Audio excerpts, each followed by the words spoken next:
अस्सलाम वालेकुम dear students, how are you. उम्मीद है कि सब ठीक होंगे। आज का जो टॉपिक है हमारा वो है जी थर्मल एक्सपेंशन, यूनिट नंबर 8 में थर्मल एक्सपेंशन को हम यहाँ पे डिस्कस करेंगे। थर्मल एक्सपेंशन को डिस्कस करने से पहले हम जस्ट एक्सपेंशन के हवाले से बात करेंगे कि what is the expansion. Expansion के लफ्ज़ी मैंने यहाँ पे फैलाव के हैं और जो वर्ड थर्मल है इसके लफ्ज़ी मैंने हरारत के हैं, हीट के हैं। तो थर्मल एक्सपेंशन को अगर मैं कंबाइन स्टडी करूं तो इसका मतलब ये बनता है कि वो एक्सपेंशन जो हीट की वजह से प्रोड्यूस हो, इसे हम किसका नाम देते हैं? थर्मल एक्सपेंशन का नाम देते हैं। बेटा हमारे पास बहुत सारे सब्सटेंस होते हैं। यहाँ पे डायग्राम में उसने दिखाया हुआ है, ये देखिएगा डायग्राम। हमारे पास ये एक कोई भी मटेरियल है, सब्सटेंस है, कोई शय है, तो तकरीबन हमारे पास हर चीज़ छोटे छोटे एटम से मिलकर बनती है।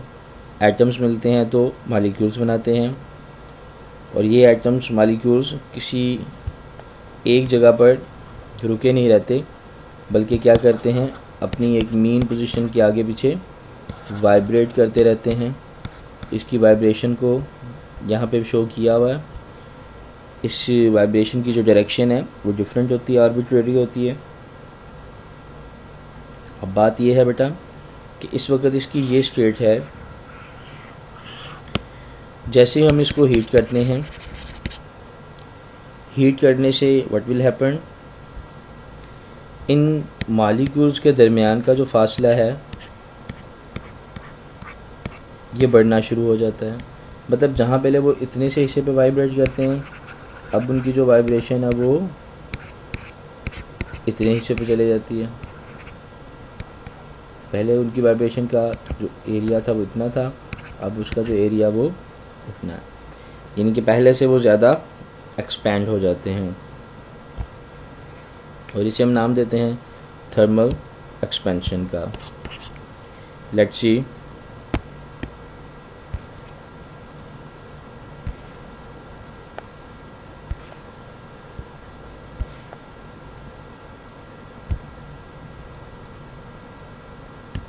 बात करने लगे हैं जी फिज़िक्स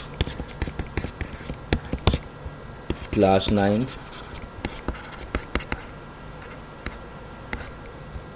और टॉपिक का नेम है हमारा, यूनिट नंबर है 8, टॉपिक का नेम है जी थर्मल एक्सपेंशन।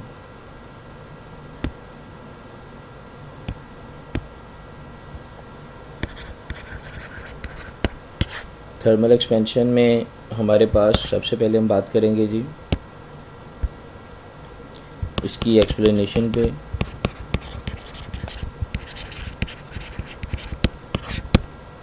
जैसे कि मैंने अभी आपको बताया, फ़र्ज़ करें जी हमारे पास ये एक बॉडी है जिसको हमने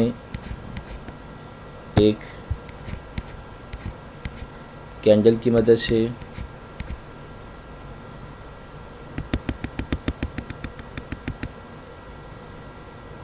we take a body,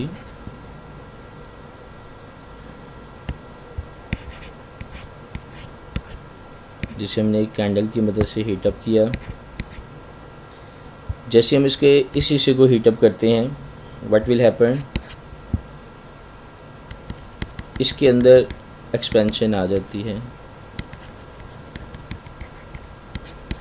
ठीक है, इसे हम नाम देते हैं थर्मल एक्सपेंशन का।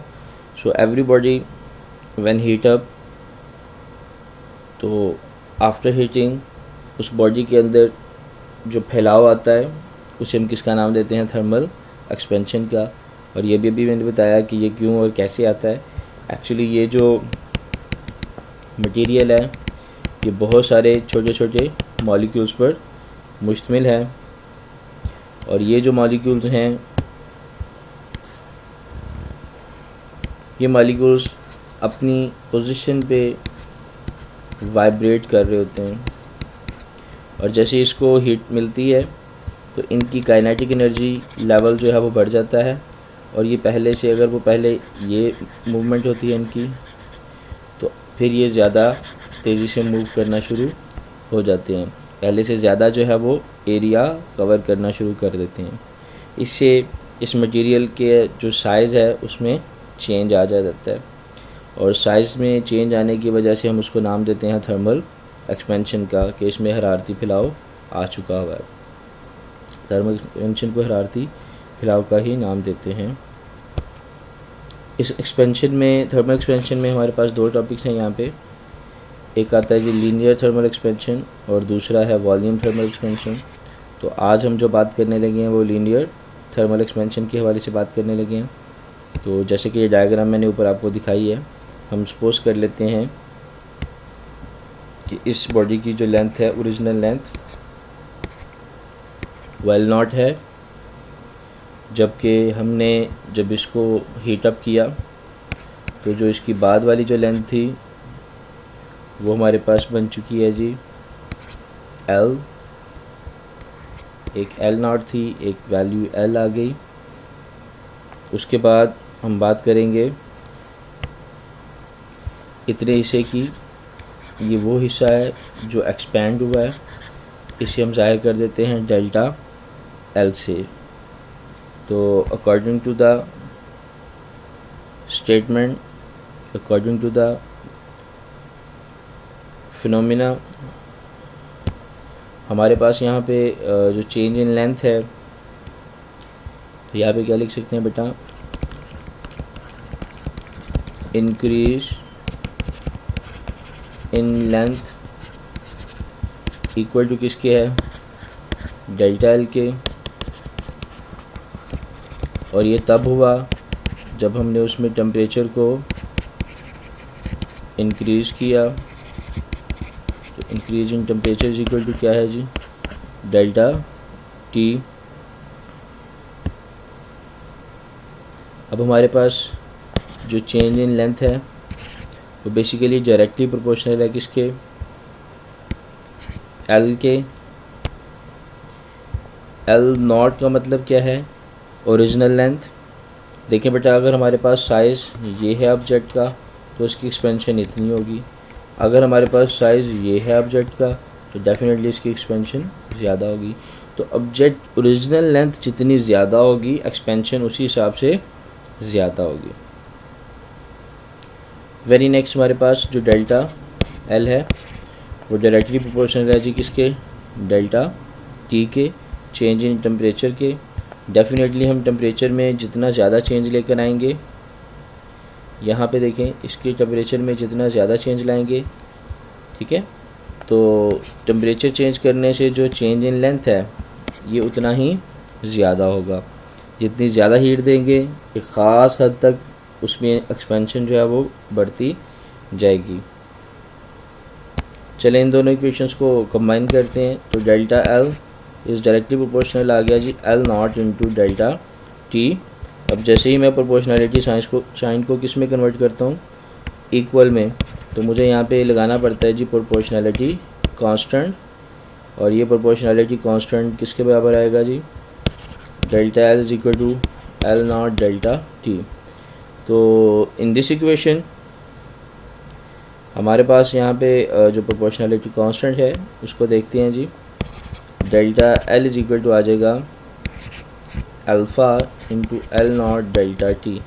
व्हाट इज़ दिस, ये किस चीज़ का सिंबल है जी, ये अल्फ़ा बेसिकली सिंबल है किसका, कोफिशिएंट। यहाँ पे जो हमने कांस्टेंट इसको इक्वेशन में कन्वर्ट करते हुए लगाना था, उस कांस्टेंट को हम यहाँ पे अल्फ़ा से ज़ाहिर करते हैं और इसे हम नाम देते हैं कोफिशिएंट ऑफ थर्मल एक्सपेंशन का। अगर मैं इस कोफिशिएंट ऑफ थर्मल एक्सपेंशन का फार्मूला बनाना चाहूँ तो वो किसके इक्वल आएगा, alpha is equal to delta L, और ये सारी वैल्यू नीचे जाकर डिवाइड हो जाएगी, क्या बनेगा L0 डेल्टा T। ये इक्वेशन हमारे पास हासिल हो जाती है। इसी तरह से अगर मैं यहाँ पर बात करूँ डेल्टा L की, जो कि बराबर है किसके, alpha into L0 delta T के। तो यहाँ पे इस डेल्टा एल की अगर मैं वैल्यू पुट करूँ तो ये किसके इक्वल आएगी, L minus L naught is equal to alpha L naught delta T. यहाँ से मैं अगर एल निकालना चाहूँ, ये एल नॉट इक्वल के उस तरफ चले जाएगा। यहाँ पे अगर ये माइनस हो रहा है तो उधर जाके ये क्या हो जाएगा, प्लस हो जाएगा, L not plus alpha L naught delta T. यहाँ से मैं अगर एल नॉट को कॉमन ले लूँ, आंसर आ जाएगा जी 1 plus alpha into delta T. तो ये मेरे पास एक और इक्वेशन बन गई बेटा। ये कौन सी इक्वेशन है, ज़रा गौर से देखिएगा। हमारे पास एक ऑब्जेक्ट था, ठीक है, उस ऑब्जेक्ट को हमने एल नॉट लेंथ कहा। जब मैंने इसको हीट अप किया तो इसकी लेंथ में कुछ इजाफा हुआ, वो जो चेंज आया उसे हमने डेल्टा एल का नाम दे दिया। और यहाँ से लेकर यहाँ तक आफ्टर एक्सपेंशन तक जो इसकी टोटल लेंथ थी उसको हमने ज़ाहिर कर दिया था किससे, एल से। अब मैं अगर टोटल लेंथ फाइंड करना चाहता हूँ इसकी, यहाँ से यहाँ तक टोटल लेंथ फाइंड करना चाहता हूँ, तो उसके लिए मुझे फार्मूला ये वाला अप्लाई करना पड़ेगा। और अगर मैं सिर्फ इतना हिस्सा जो चेंज इन लेंथ के लिए बात हो रही है ये फाइंड आउट करना चाहता हूँ, तो उसके लिए मेरे पास फार्मूला यहाँ पे ये फाइंड आउट है।